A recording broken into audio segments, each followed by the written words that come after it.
are scriptures that talks about make a joyful noise unto the Lord or shout with a voice of triumph. But I don't think that was necessarily meant. That's how praise and worship should be in church all the time. But obviously, over a period of time, if you're in a certain church or an extended period of time, if that's the way the pastor or the leader encourages the congregation to do, if somebody comes into the congregation, they will take that up and also carry that on, and that will go on as long as that person is the head of the flock. Thank you. But he said something. The person said something that it's that he or she that think it's disrespectful to shout at God, all in the name of prayer. And whilst we were on music break, my producer was saying that he doesn't understand why people will not shout at the Father, but shout at God. Okay, let me respond to that. No, people don't see it as shouting. It's how you define it. Because the scripture says a joyful noise. So if you are praising and you start to go up a few octaves in your voice, to the person who's doing it, it is not shouting. It is not shouting. I am expressing my joy, my worship in this particular way.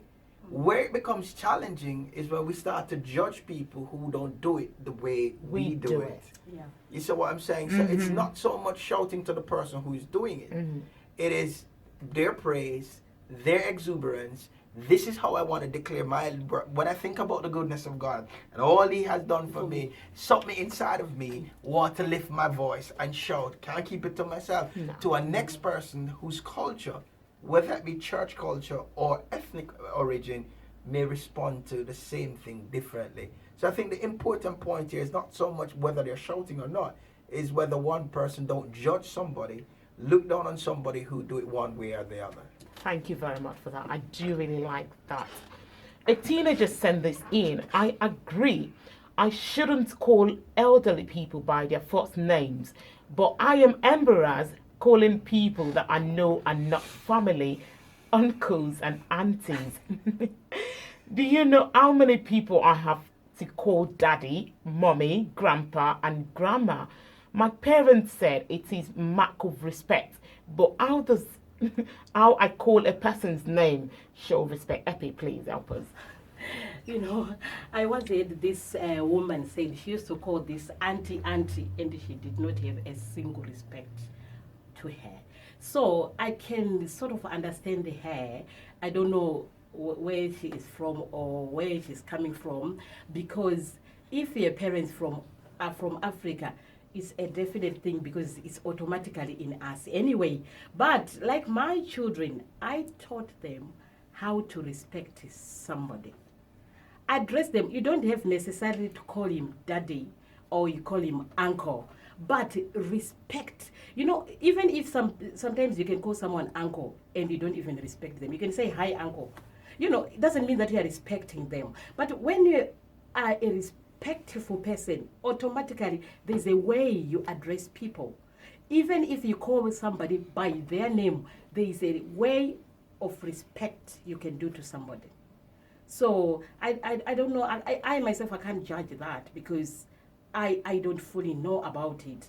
But for my children, I always tell them at least have a way of respecting somebody. If you don't want to call them uncle, at least if they are quite okay by called sir, because some of them they'll tell you don't call me sir, call me by my name.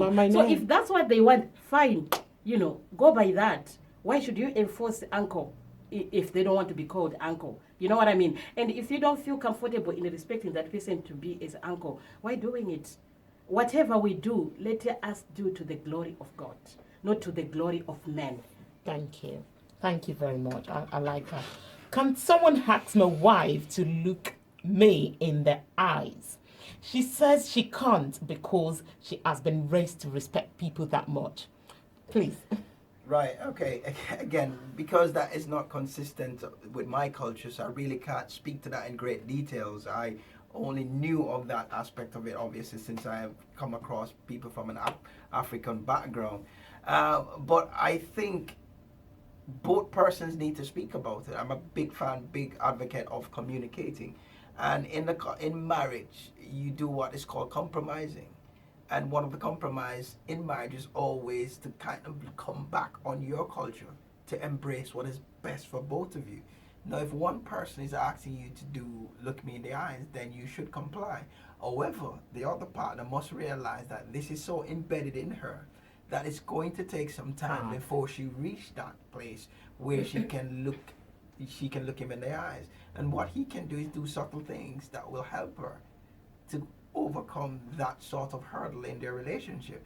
But as we said at the start of the program, cultural dynamics that are embedded in somebody is very hard, very difficult to overcome. Really, it's so entrenched in so many people.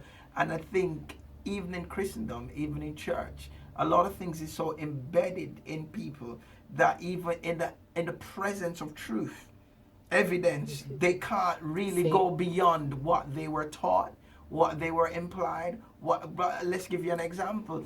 There's a story about a minister who every time he preaches, he used to go and pull it, because he took on the position of his pastor, the person who was his mentor, until somebody said to him, "You don't need to preach like that. The reason why your pastor was doing it is because he suffers from asthma." You see what I'm saying? And it may sound funny from the outset, but a lot of people look at other people's behavior, tendencies, things, and take it on without really fully understanding why people do the things they do. So culture is no way different. A lot of things in our homes we would have seen mom or daddy do, we start doing too, or we see people around us do it and not fully understand the impact that